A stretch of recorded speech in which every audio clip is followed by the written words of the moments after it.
Po, është një praktikë interesante të ne në Kosovë, se e kam vrejt në disa vende, jo në një vend. Xhamit e kanë një emërtim zyrtar edhe nganjëherë e kanë një emërtim tjetër praktik. Kjo xhamia jonë njihet si xhamia e Tavnikut për shkak të lokacionit. Ndërsa zyrtarisht e mban emrin Halim Efendi Vllahia. Që mësova dhonë tash. Po, sigurisht edhe ti, edhe për ty ka qenë risi. Arsyeja e emërtimit zyrtarisht me këtë emër është për shkak se vakifi, ai që e kalon tokën për këtë xhami, ka qenë pikërisht Halim Efendi Vllahia. Dhe kjo ka ndodhur në një periudhë bukur të hershme, ndoshta më tepër se 100 vite më herët. Halim Efendiu ka qenë një bir i këtyre trevave, i këtyre trojeve, me prejardhje nga fshati Vllahi i Shalës së Bajgorës, si duket kishte shkuar në Stamboll, atje ishte formuar intelektualisht, ishte shkolluar për fe, edhe për aspekte tjera.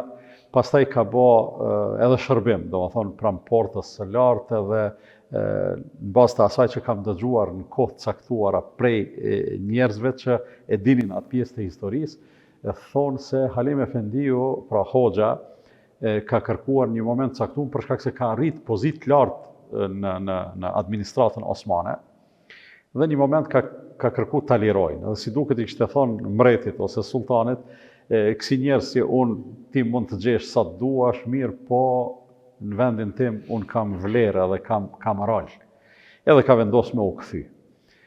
Kur kthehet këtë tokën e xhamisë, që është tokë bukur e madhe, nuk di të ketë në Kosovë xhami e cila ka shumë hapësirë. Ka shumë hapësirë, është në pyetje 1,5 hektarë. 1 hektarë. Nuk e di a ke dëgjuar ti, unë për vete nuk kam dëgjuar.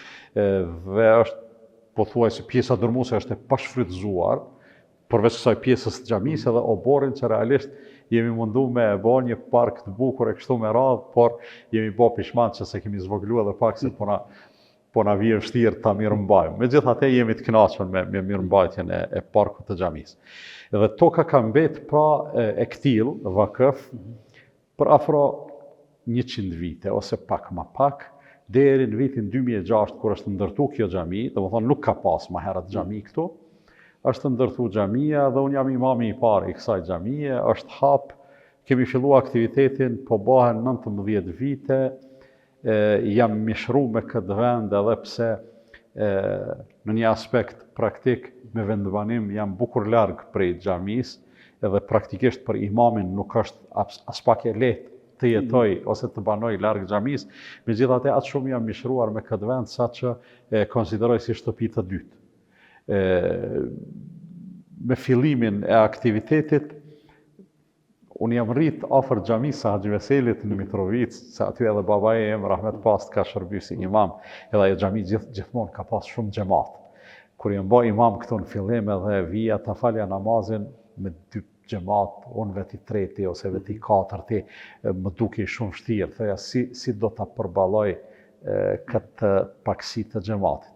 Mirë po, falë Allahut, me kalimin e kohës, tash është, si me thonë, është stabilizu xhamati. Është xhamat i lagjës, edhe eventualisht kur vije ndonjë mik nga qendra, për shkak se jemi në periferi fare të qytetit, pothuajse ndalje të qytetit, kur vije ndonjë mik nga qendra, vije enkas për ta taku hoxhën, për t'i dhënë ndonjë selam, po kjo ndodh një herë në javë, 10 ditë e kështu me radhë. Është bë xhamati i lagjës, xhamati i xhamisë, dhe tani më jam i kënaqur nga se nganjëherë kur e diskutoj me kolegët e mi hoxhallar, edhe u tregoj se në namazin e sabahut në këtë xhami, në kohët jashtë Ramazanit, falen 2 safa xhamat, afro 50 vet, ju duket e mahnitshme.